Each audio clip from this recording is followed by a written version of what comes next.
Railway विभाग की तानाशाही के खिलाफ आंदोलन करने वालों पर चला बुलडोजर। शिवसेना के प्रदेश उपाध्यक्ष विवेक पांडे ने किया विरोध। कहा कि प्रशासन की मनमानी नहीं होगी बर्दाश्त। गरीब अपने हक की मांग कर रहे थे, उनके साथ किया गया प्रशासनिक अमले द्वारा अन्याय। हम करेंगे लगातार विरोध। आगे विवेक पांडे ने क्या कहा, सुनी पूरी बातचीत।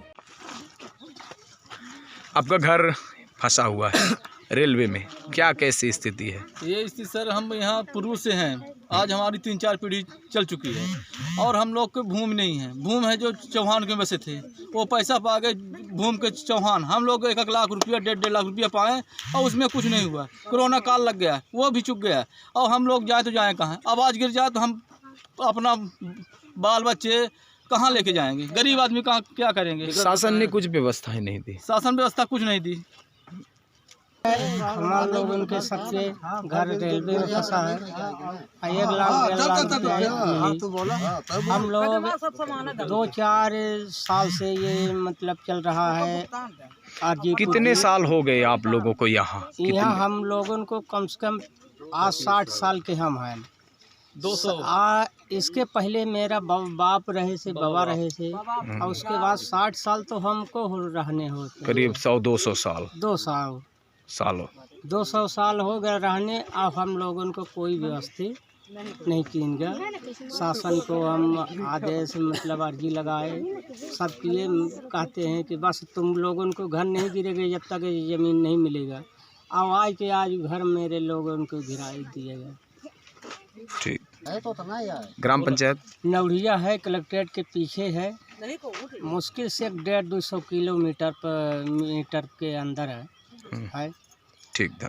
आज जैसा कि आपने देखा कि रेलवे विभाग द्वारा राजस्व अधिकारियों के साथ पुलिस हमले को लेकर एक रत्ती भी इंसानियत को शर्मसार कर देने वाली पूरी घटना देखने को मिली। हमारे साथ देख रहे हैं कि ये इतने बुजुर्ग हैं और ये छोटे छोटे नन्हे बच्चे हैं, है ना।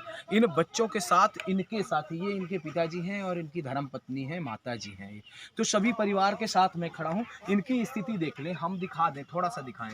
ये इनका डेरा है ना, ये डेरा है, यही डेरा है। ये जीवन यापन करने वाले सामान है। इधर हमारे दिखाएं, ये दरवाज़ा टूटा है, दरवाज़ा तोड़ के पूरा नस्तो नाबूद कर दिया गया है। पूरे घर को तोड़ दिया गया, उधर पूरा पड़ा है, कुछ भी एक रत्ती कुछ भी नहीं बचा। आज ऐसे बेघर करना बड़े शर्म की बात है। एक तरफ आप उन गरीबों के बेसहारा के लिए कहते हैं कि सरकारें कर रही, आज ये कहाँ जाएंगे? इस कड़ाती ठंड में अगर इनके बच्चों के साथ भगवान न करे कोई दुर्घटना होती है, ऐसा कुछ होता है, इनके साथ होती है, इसकी जिम्मेदारी कौन लेता है? बड़े ही शर्म की बात है। इसके लिए ये भूमिहीन परिवार है। ये ऐसे गरीब हैं कि एक वक्त की रोटी कमाते हैं तो एक वक्त खाने को मिलता है और दूसरे वक्त अगर ना कमाएं तो इनके बच्चे भूखे मर जाएं।